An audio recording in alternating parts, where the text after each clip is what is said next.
समझते हो हम ये शरीर छोड़ करके जावेंगे नई दुनिया में? तो प्रश्न ये है कब जावेंगे नई दुनिया में? सतयुग में नई दुनिया में जावेंगे जब सतयुग आ जावेगा, या अभी पुरुषोत्तम संगम युग में ही नई दुनिया में जावेंगे? पुरुषोत्तम संगम युग में ही ये शरीर छोड़कर नई दुनिया में जावेंगे।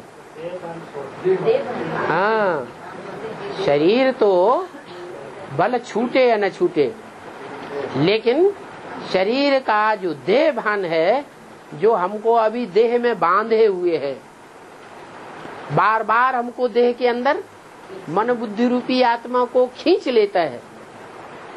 याद करते करते एक ऐसी भी स्टेज हमारी बन जाएगी, ऐसी भी प्रैक्टिस हमारी पक्की हो जाएगी कि ये देह के 5 तत्व तो हमको कितना भी खींचना चाहे, माया वो 5 तत्वों रूपी प्रकृति की कितने भी सहयोगी बने, लेकिन माया और प्रकृति हमारी मन बुद्धि रूपी आत्मा को देह की ओर आकर्षित कर ही नहीं सकेगी। न अपने शरीर के प्रति आकर्षित कर सकेगी और न दूसरे किसी के शरीर के प्रति आकर्षित कर सकेगी। आत्मा अलग अनुभव होगी और शरीर अलग अनुभव होगा। इतनी शक्ति अनुभव होगी कि हम जब चाहे तो अपने घोड़े में प्रवेश करें और न चाहे तो प्रवेश न करें। नहीं तो ये जो कम जन्म लेने वाले आज की दुनिया के बड़े बड़े वैज्ञानिक हैं, साइंसदान हैं, कितने बुद्धिशाली हैं, इतनी बुद्धि है कि उन्होंने अपनी बुद्धि के बल पर सारी दुनिया को नष्ट करने वाला गोला बारूद एटम बम तैयार किए हुए हैं, लेकिन उनमें इतनी शक्ति नहीं है कि वो उनका विस्फोट कर सके। क्यों नहीं? उनमें इतनी शक्ति क्यों नहीं है? हैं? क्योंकि वो जानते हैं कि हम अगर इनका विस्फोट करेंगे तो हम भी खलास हो जाएंगे। माने उनको देह अभिमान चिपका हुआ है, वो देह अभिमान को छोड़ने की प्रैक्टिस नहीं करते हैं, और हम देह अभिमान को छोड़ने की प्रैक्टिस कर रहे हैं। नहीं तो विधर्मियों में भी ऐसी ऐसी आत्माएं हैं जो शरीर छोड़ने की परवाह नहीं करती। आतंकवादियों में देखो, ऐसे ऐसे आतंकवादी हैं, हवाई जहाज लेकर के अमेरिका की ऊंचे से ऊंची बिल्डिंग उड़ाए देते हैं और खुद भी शरीर को खलास कर देते हैं। परंतु वो तो अपने स्थूल देह को खलास करते हैं, 5 तत्वों को खलास करते हैं। हम तो 5 तत्वों को भी सतो प्रधान बना के छोड़ेंगे। क्या? जिस शरीर के 5 तत्वों में हमारी आत्मा अभी निवास करती है, उससे भी हमारा कुछ नाता है या नहीं है? नाता है। तो जिससे नाता होता है वो नाता निभाया जाता है या तोड़ा जाता है? निभाया जाता है। तो हम इस शरीर के 5 तत्वों को भी महाविनाश में विनाश नहीं होने देंगे। हम अंत तक इसके साथ निभाएंगे।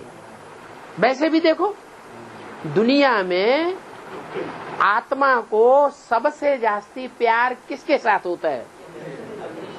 अपने शरीर के साथ प्यार ज्यादा होता है।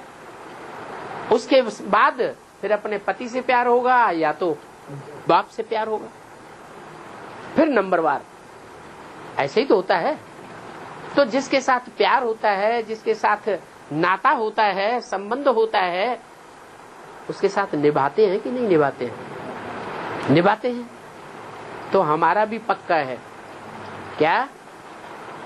इस जन्म में इस शरीर के साथ हमारा जो नाता पक्का जुड़ा हुआ है, हम इस शरीर को भी महाविनाश में छूटने नहीं देंगे, विनाश नहीं होने देंगे, विकृत नहीं होने देंगे, हम इसका बाल बांका भी नहीं होने देंगे। हम याद के बल पर अपनी आत्मा का भी उद्धार करते हैं और शरीर के 5 तत्वों का भी उद्धार करके छोड़ेंगे।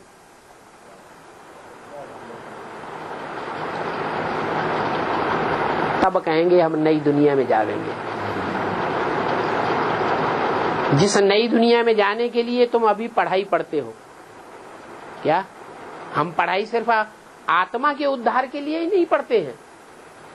आत्मा के साथ साथ ये प्रकृति जो है 5 तत्वों वाली, जो जड़त्व बुद्धि वाली है, जो ज्ञान को नहीं समझती है, इस प्रकृति का भी हम उद्धार करेंगे। प्रकृति के 5 तत्वों को भी सतो प्रधान बनावेंगे। जब तक इन 5 तत्वों को सतो प्रधान नहीं बनाया है, तब तक हम अपने को विश्व विजयी नहीं कह सकते। तो देखो, जितना तुमको इस पढ़ाई पर निश्चय है, क्या ये पढ़ाई है, अंधश्रद्धा अंधविश्वास की बात नहीं है। दुनिया में भी पढ़ाई पढ़ते हैं, डॉक्टरी करो, इंजीनियरिंग करो, बैरिस्ट्री करो, तो श्रद्धा विश्वास अंदर पक्का बैठा हुआ है ना कि हम पढ़ाई पढ़ेंगे तो डॉक्टर इंजीनियर बनेंगे। इसी जन्म में बनेंगे, अगले जन्म में बनेंगे। भक्ति मार्ग में तो अंधश्रद्धा सिखाई जाती है। यहाँ पुरुषार्थ करते रहो, पूजा पाठ करते रहो, और अगले जन्म में किसी जन्म में हम देवता बन जाएंगे। लेकिन ये तो अंधश्रद्धा हो गई। हमें तो बाप अंधश्रद्धा नहीं सिखाते हैं, हमें तो निश्चय बुद्धि बनाते हैं, श्रद्धालु विश्वासी बनना सिखाते हैं। कहते हैं कि इस पढ़ाई पर निश्चय करो। क्या निश्चय करो? है?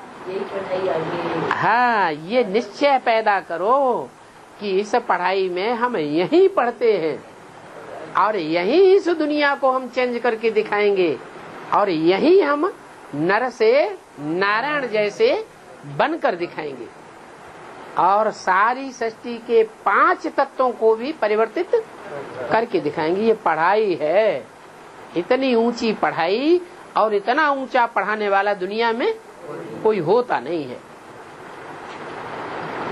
इतने बड़े बड़े धर्म पिताएं आए, धर्मात्माएं आए, सन्यासी आए,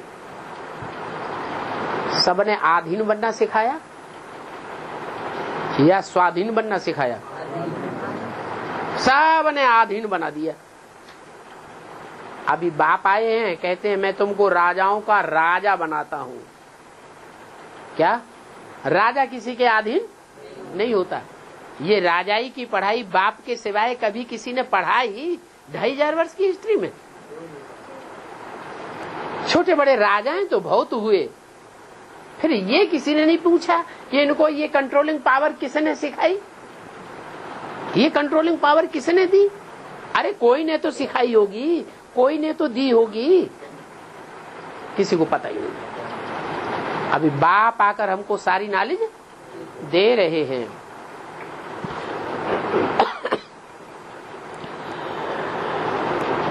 तो नई दुनिया के लिए तुम पढ़ते हो, जितना निश्चय बुद्धि होंगे उतना उच्च पद पावेंगे।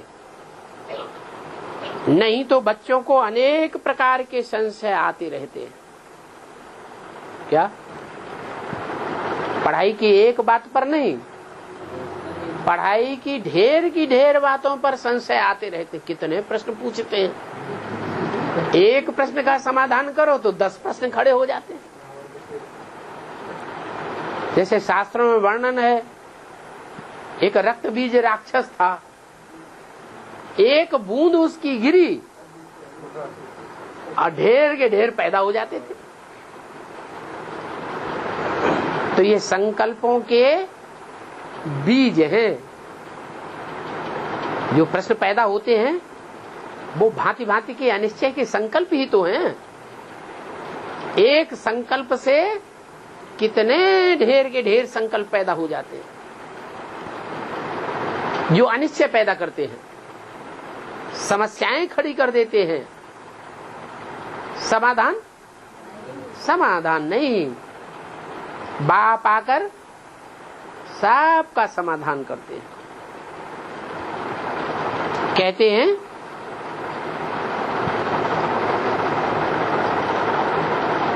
कि इन संशय के कारण, संशय बुद्धि होने के कारण, अनिश्चय बुद्धि होने के कारण तुम अनेक प्रकार के बेकायदे काम कर लेते हो। क्या?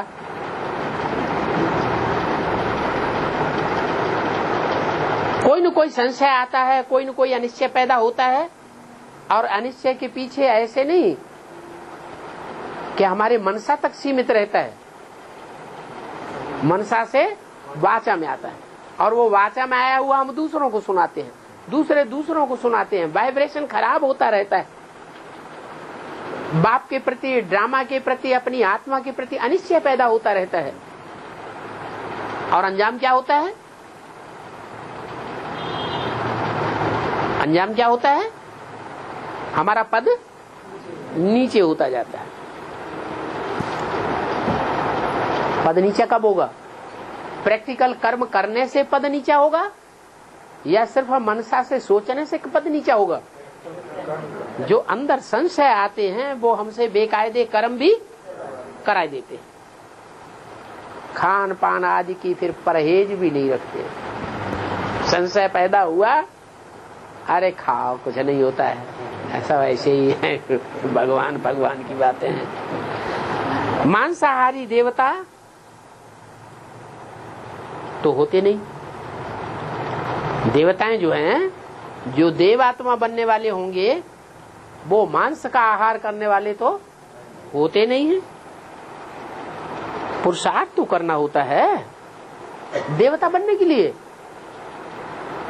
प्रैक्टिस तो करनी होती है।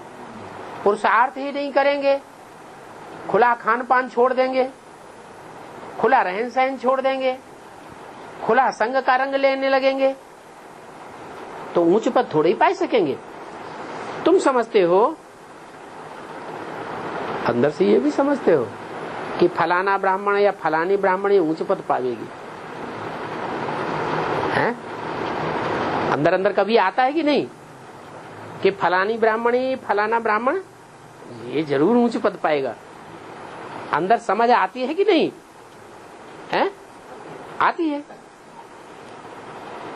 जानते हो कितनों को आप समान बनाते हैं।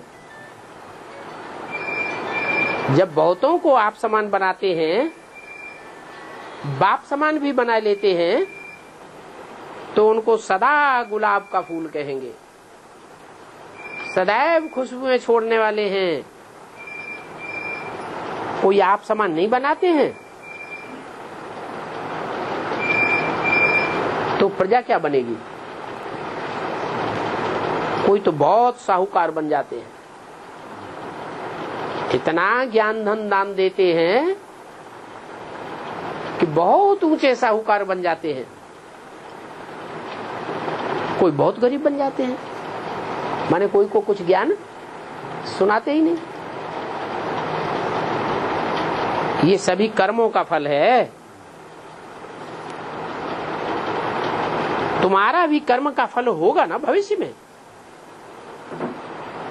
ये सब कर्मों की गुह्य गति, कर्म अकर्म विकर्म क्या होता है, ये बाप ही समझाते हैं। अभी तुम बच्चों को ये पैगाम देना है बाप का, बेहद के बाप को याद करो, तो याद करते करते बाप के पास चले जावेंगे। नहीं तो अगर जन्म जन्मांतर बाप के साथ जन्म लेना है, रहना है, तो क्या करो? बाप को याद करो। नहीं तो बाप के पास रहेंगे कि दूर रहेंगे? नहीं तो जन्म जन्मांतर के लिए बाप से दूर रह जावेंगे। अंत मते सो गति हो जाएगी। बेहद के बाप से स्वर्ग का 21 जन्मों का वर्षा ले न सकेंगे। 21 पीढ़ी अर्थात बुढ़ापे तक इस पढ़ाई से काल नहीं खावेगा। 21 पीढ़ी तक काल नहीं खावेगा। वहां मृत्यु का आवाज भी नहीं होता है, सिर्फ शरीर बदलना होता है। कुमार अवस्था को सत्व प्रधान अवस्था कहा जाता है, बूढ़े को कहेंगे तमो प्रधान। बाप जो समझाते हैं वो फिर औरों को समझाना है, समझावेंगे नहीं तो कम पद हो जाएगा। जब तुम बहुत हो जावेंगे तो लंबा लंबा टाइम किसी को बैठकर थोड़ा ही समझावेंगे। जब तुम्हारी संख्या ज्यादा हो जाएगी तो तुमको लंबा लंबा नहीं समझाना पड़ेगा, सिर्फ मैसेज देते रहेंगे, फिर वो अपने आप दौड़ने लगेंगे। अभी थोड़े हो तो तुमको कितना टाइम देना पड़ता है। झाड़ भी पहले छोटा होता है, फिर धीरे धीरे बढ़ता जाता है। उसकी टहनियों में, उसके तने में ताकत आ जाती है तो दिन दूना रात चौगुना बढ़ता जाता है।